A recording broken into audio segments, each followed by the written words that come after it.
네, 오늘 말씀은 누가복음 18장 1절부터 8절까지 말씀입니다. 그리스도인의 신앙생활에서 기초가 되는 기도에 관련된 말씀이고, 그 기도에 관련된 말씀 예수님의 음성을 통해서 어떻게 우리에게 전달되는지 한번 보고자 합니다. 우리 그리스도인의 신앙생활은 어떻게 보면 굉장히 간단합니다.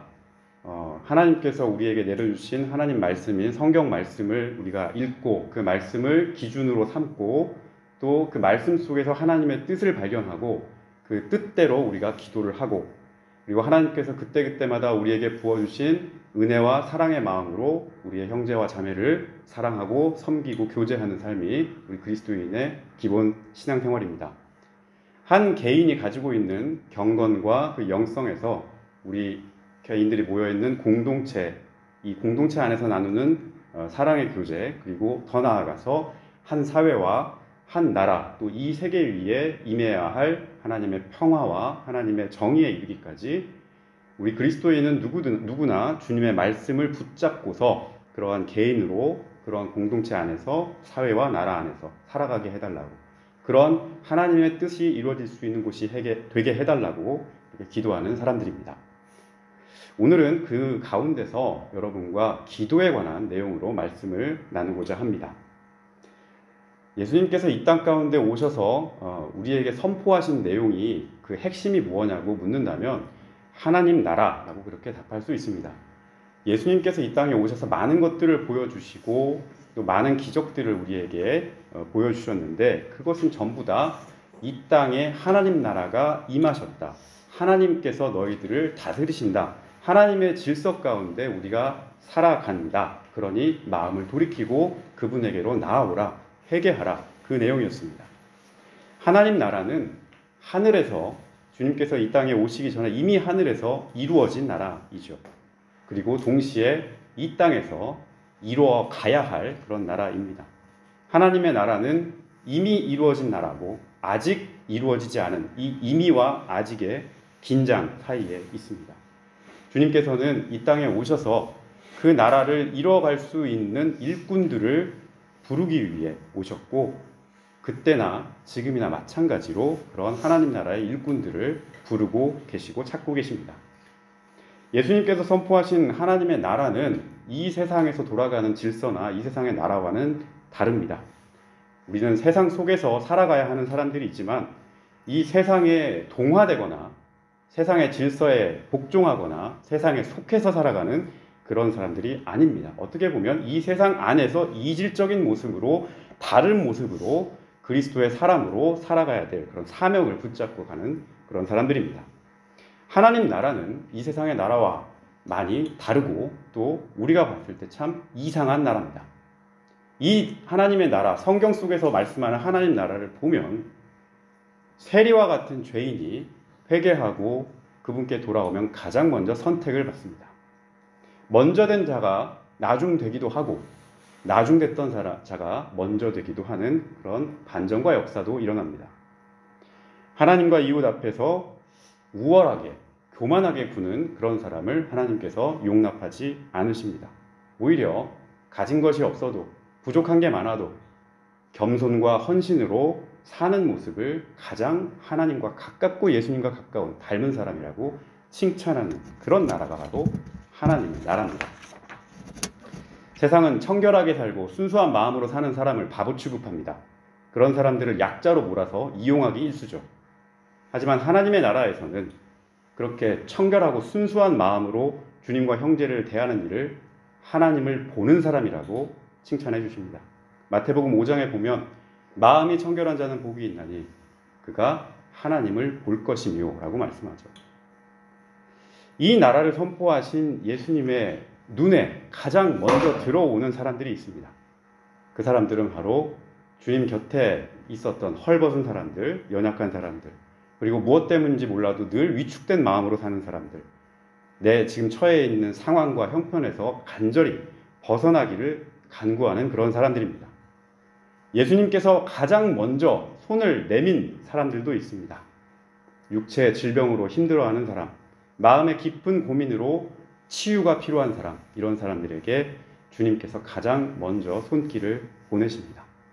우린 누구나 다 주님의 자녀들이고 주께로부터 나온 그런 주님의 피조물들이지만 우리 주님께서는 그 중에서도 약한 자식에게 먼저 눈길을 보내고 손을 내밀어 선택하여 주십니다.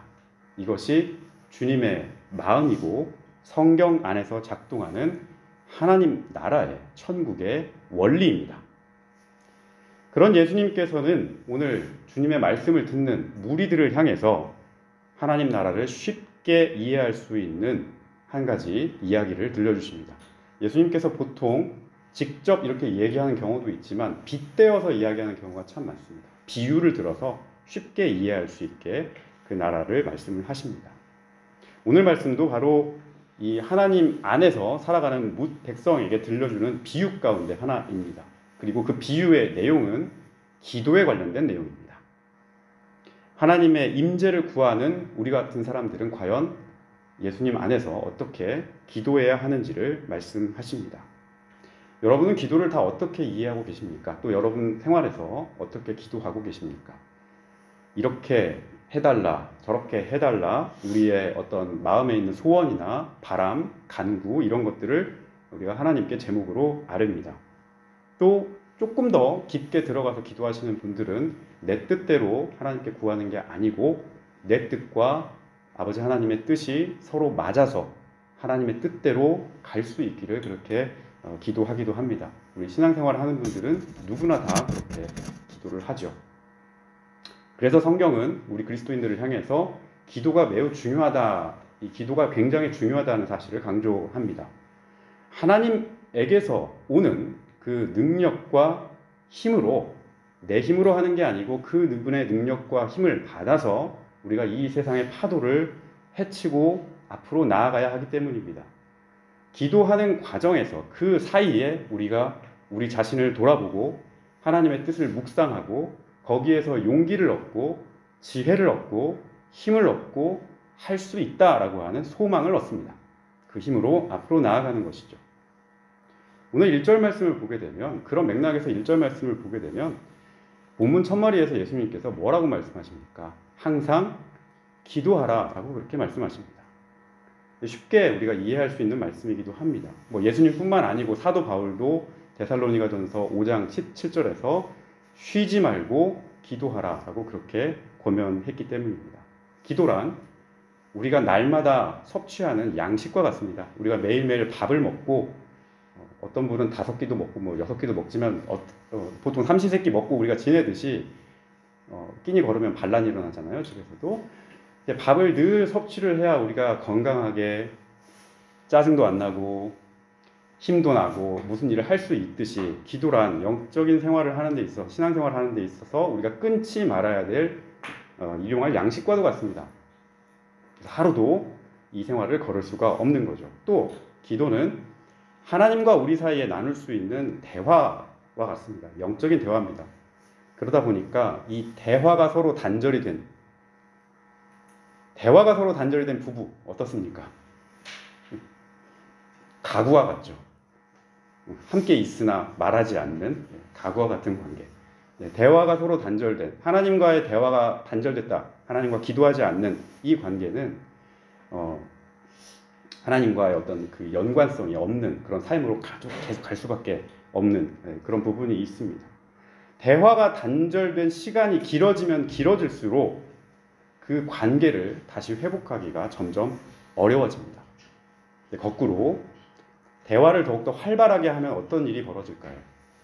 우리가 서로 어떤 관계를 만들어감에 있어서 친구든 연인이든 관계를 만들어갈 때 서로 대화를 많이 하면 많이 할수록 더 그 사람에 대한 이해도가 높아지고 표현할 수 있는 말이 더욱더 섬세해지고 더 자세해집니다. 기도를 쉬지 않는 사람은 하나님께 구할 때 그 구할 수 있는 언어가 발달하는 사람입니다. 하나님과 대화할 때 사용하는 표현도 풍성해지기 마련입니다. 그래서 항상 기도하라. 오늘 주님께서 이렇게 말씀하시는 내용에는 너희들이 구하고자 하는 그 깊은 마음에 있는 소원과 하나님을 찾고자 하는 뜻을 더 섬세하고 더 풍성하게 표현할 줄 알아라 라고 하는 말로도 읽을 수 있습니다.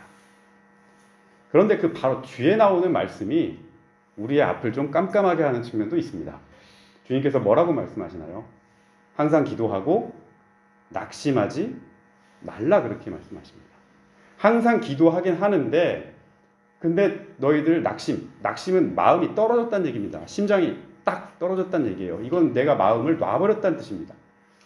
기도하다가 중간에 포기해버렸다 이런 뜻이에요. 그러지 말라는 거예요. 주님께서 말씀하시는 거예요. 뭐 주님의 말씀이니까 우리가 순종하는 마음으로 따라야지 하지만 우리 마음속에는 그게 안 되는 경우가 참 많습니다. 오랜 시간 여러분들 각자 해결되지 못했던 여러 문제를 가지고 기도해 보신 분들은 잘 아실 겁니다. 얼마나 쉽게 중간에 낙심이 많이 몰려오는지, 얼마나 이 기도를 하면서 앞이 보이지 않고 갑갑하고 아득한지 이런 것들을 많이 경험해 보셨을 겁니다. 간구하는 이 사람의 마음은 굉장히 급한데 하나님께서는 내 때에 그렇게 제때제때 응답을 잘 주시지 않는 것 같은 그런 답답함도 느껴보셨을 겁니다. 그리고 하나님이 혹시 내 기도를 지금 듣지 않으시는 거 아닌가, 외면하는 거 아니신가, 이런 느낌이 들 때도 있을 겁니다. 그럴 때 낙심하게 될 때 하나님께 감사하고 찬양하고 뭐 이런 소리들이 귀에 들어오지 않죠. 감사와 찬양 이런 것들로 하나님께 나아가기는커녕 오히려 하나님 왜 내 기도를 안 들어주시고 나와 함께하지 않으시냐고 원망하고 반항하는 그런 씨앗이 우리 마음 가운데 자라기도 합니다. 이게 더 깊어지면 이제 주님을 의심하게 되는 거죠. 근데 저는 이런 신앙을 건전한 신앙이라고 말씀드리고 싶습니다. 믿음이 있기 때문에 의심도 하는 겁니다. 믿지 않고 신뢰조차 두지 않으면 기도조차 하지 않고 관심조차 하지 않고 반항도 하지 않을 테니까요. 기도 가운데서 우리 창세기에 보면 야곱이 야복나루에서 천사와 씨름하는 그런 장면이 기도하는 장면이죠. 그것처럼 주님께 끈질기게 묻고 때로 진짜 주님이 살아계셔서 나에게 응답하는 분이신지 그것을 끝까지 파고 들어가 보고 질문을 던져보고 하는 모습, 그만큼 우리가 주님께 간절히 매달리고 있다라고 하는 그런 모습입니다. 그런 역설이 거기에 담겨있기 때문에 저는 감히 건전한 신앙이라고 말씀드리고 싶습니다. 돌이켜보면 그리고 경험에 비춰보면 이 신앙생활은 높은 곳을 걸을 때가 있고 낮은 곳을 걸을 때가 있습니다. 언덕을 오를 때가 있고 골짜기에 빠질 때가 있습니다. 표대를 바라보고 가야 하지만 표대 자체가 보이지 않을 때도 있습니다. 깜깜한 동굴 속을 걸어가는 그런 순간이기도 합니다.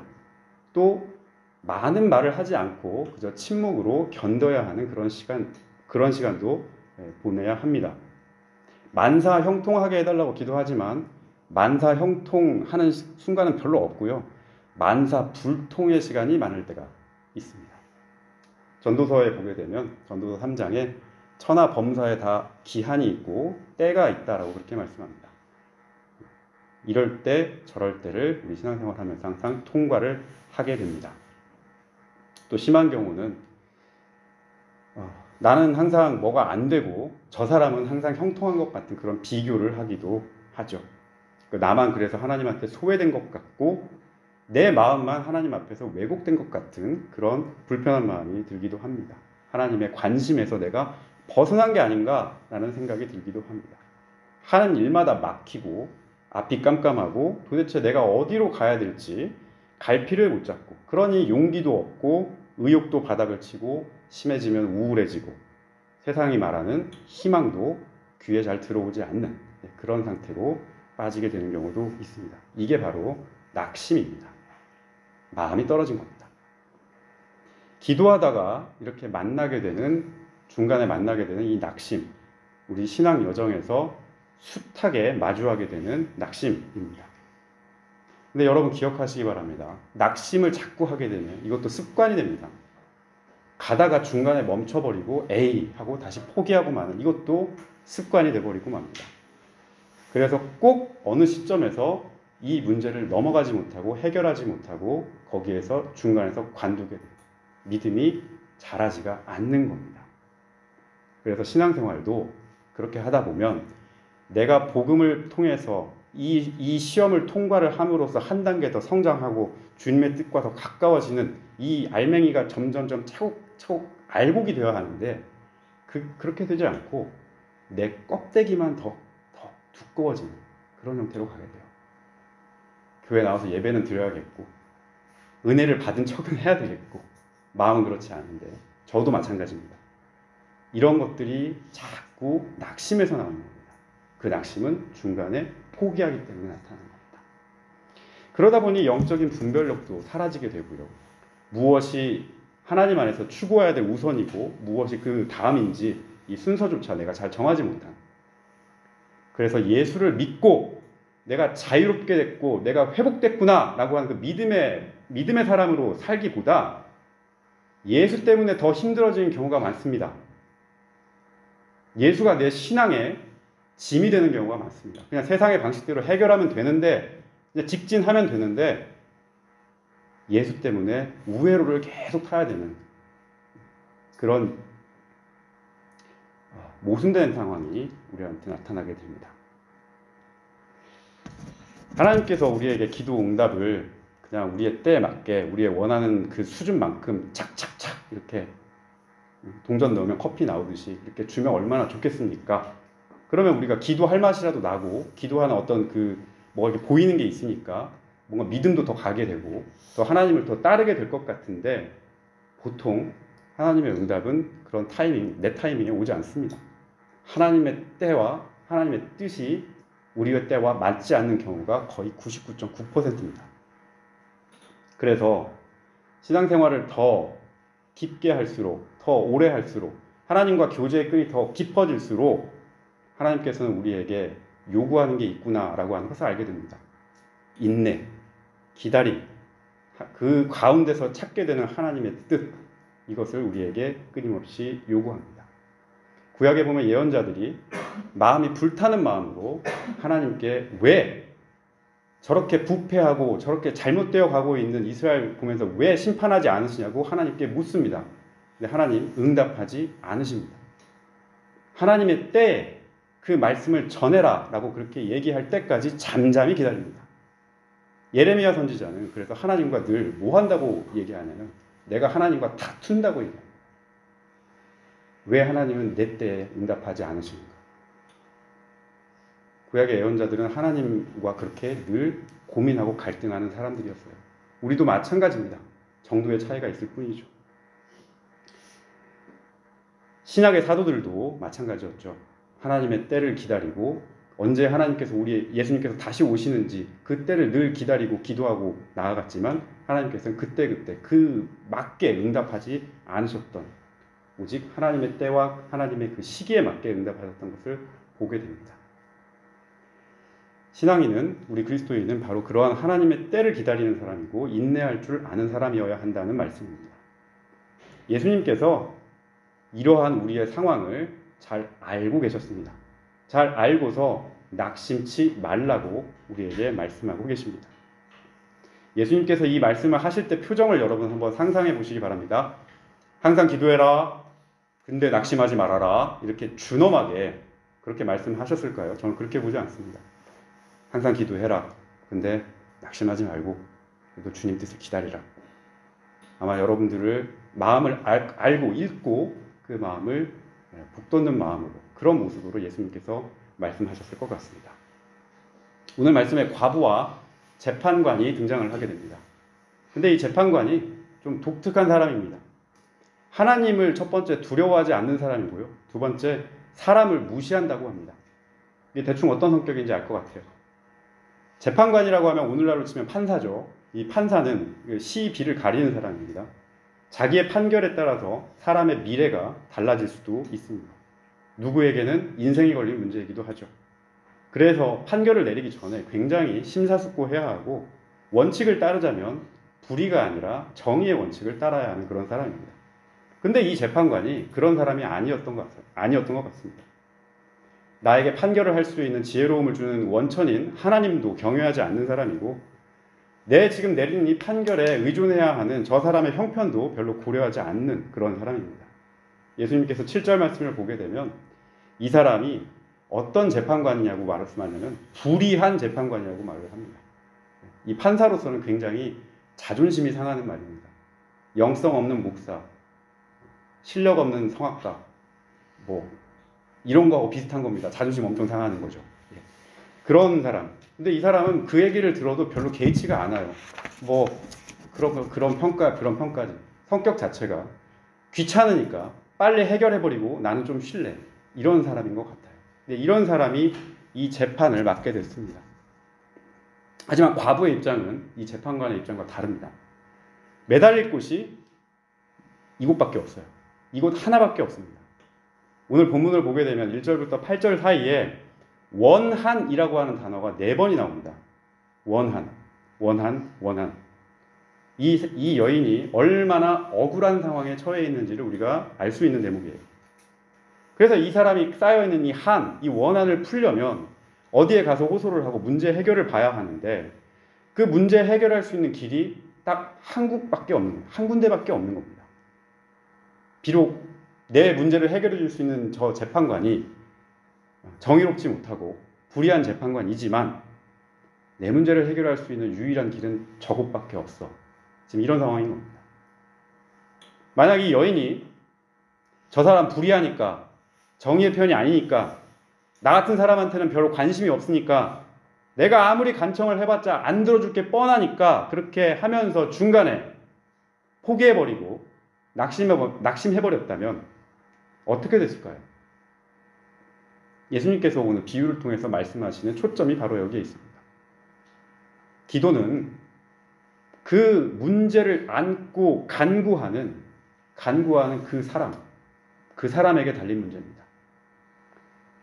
물론 주님께서 해결해 주시고 주님께서 응답을 해 주시고 우리에게 어떤 힘을 주시고 지혜를 주시겠지만 그 과정까지 포기하지 않고 끝까지 완주해야 됩니다. 이 과제는 기도하는 우리 각자에게 달려있는 문제입니다. 그것은 우리의 몫입니다. 낙심하지 않고 기도하라는 말씀입니다. 포기하지 않고 응답받을 때까지 하나님의 뜻을 물어가며 기도하라는 말씀입니다. 그런 사람에게 응답은 반드시 온다. 오늘 그 말씀을 예수님께서는 하고 계십니다. 기도를 쉬지 않는 사람의 마음 깊은 곳에 이 기도를 끊임없이 항상 기도하는 사람 마음 그 뿌리에는 이 기도를 통해서 하나님께서 역사하신다는 믿음이 있습니다. 애당초 낙심하고 낭망할 것 같으면 처음부터 무릎 꿇을 일도 없었을 거고 손을 모을 일도 없었을 겁니다. 우리의 기도가 실패하는 이유는 응답에서 멀어지는 이유는 쉽게 낙심하고 쉽게 포기하고 쉽게 중단하는 우리의 영적인 체력이 약해서입니다. 비록 불의하고요 또 귀차니즘의 끝판왕인 이 재판관이지만 멈추지 않고 때마다 일마다 와서 귀찮게 간구하는 민원을 넣는 이 여인의 한을 결국에는 풀어줍니다. 불의한 재판관도 이렇게 할진데 하물며, 이 말이 중요합니다. 하물며 의롭고 선하신 하나님께서 너는 내 자식이다, 너는 내 딸이다, 아들이다 그렇게 선택하신 그 택하신 자녀들의 간절한 기도를 외면하시겠느냐? 그렇지 않으신다. 이게 오늘 예수님의 응답입니다. 예수님께서는 8절 말씀에 속히 응답해 주신다라고 말씀하셨습니다. 저는 이 말씀대로 우리가 각자가 간구하고 있는 기도의 제목을 주님께서 응답해 주실 것을 믿습니다. 혹시 여러분 중에 가족의 구원을 위해서 기도하시는 분이 계십니까? 영육 간의 강건함을 위해서 기도하는 분이 계십니까? 또 여러분의 미래를 위해서 기도하는 분이 계십니까? 좀 심령의 평안과 날마다 기쁨 가운데 살아가기를 소망하며 기도하는 분이 계십니까? 내 앞날의 생에 좋은 친구나 좋은 동반자를 위해서 기도하는 분이 계십니까? 이 세상에 하나님의 올바른 질서와 통치가 임하기를 구하는 분이 계십니까? 그 마음에 내 욕심과 탐욕으로 인한 그런 기도가 아닌 이상 주님께서 그 간절한 기도에 반드시 응답하실 줄 믿습니다. 하여 여러분 절대로 기도를 쉬는 그런 일을 하지 않으시기 바랍니다. 항상 기도하시고 기도로 하루를 여시고 또 기도 가운데 계획을 세울 수 있기를 바랍니다. 그리고 어떤 이유에서든 그 기도의 제목이 완결되지 않는 상태에서 중간에 포기하거나 낙심하지 않기를 바랍니다. 이 낙심은 제 개인적인 해석입니다만 마귀의 덫입니다. 그 덫에 걸려있는 사람을 보고 마귀는 굉장히 즐거워할 겁니다. 그 웃음거리가 되지 않으시기를 바랍니다. 낙심하는 대신에 주님께서 베풀어 주시는 소망을 그 마음에 품고 오늘도 손을 모을 수 있기를 바랍니다. 미래에 앞으로 이루어질 일이지만 이루어질 줄 믿고 그것을 현재에 땡겨와서 그 미래를 살아갈 수 있는 여러분이 되시기를 바랍니다. 우리 모두의 간절한 그 기도 가운데 주님께서 가장 합당한 열매로 또 가장 좋은 열매로 응답해 주실 줄 믿습니다. 저는 오늘도 여러분에게 부탁드립니다. 이번 한 주도 그 말씀에 의지해서 낙심하지 말고 항상 기도함으로 여러분 안에 하나님께 간구함으로 믿음의 응답을 다 거둘 수 있는 승리하는 삶을 살 수 있는 한 주를 보내시기를 주님의 이름으로 부탁드리겠습니다.